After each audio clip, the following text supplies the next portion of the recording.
يا أيها الذين آمنوا لا تقربوا الصلاة وأنتم سكارى حتى تعلموا ما تقولون ولا جنبا إلا عابري سبيل حتى تغتسلوا وإن كنتم مرضى أو على سفر أو جاء أحد منكم من الغائط أو لامستم النساء فلم تجدوا ماء فتيمموا صعيدا طيبا فامسحوا بوجوهكم وأيديكم إن الله كان عفوا غفورا.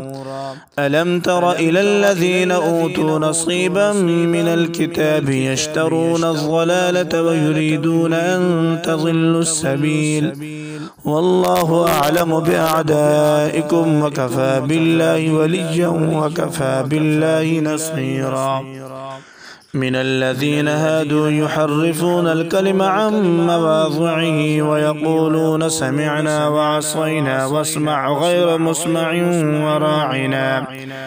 وراعنا ليا بألسنتهم وطعنا في الدين ولو أنهم قالوا سمعنا وأطعنا واسمع وانظرنا لكان خيرا لهم وأقوم ولكن لعنهم الله بكفرهم فلا يؤمنون إلا قليلا. يا أيها الذين أوتوا الكتاب آمنوا بما نزلنا مصدقا لما معكم من قبل أن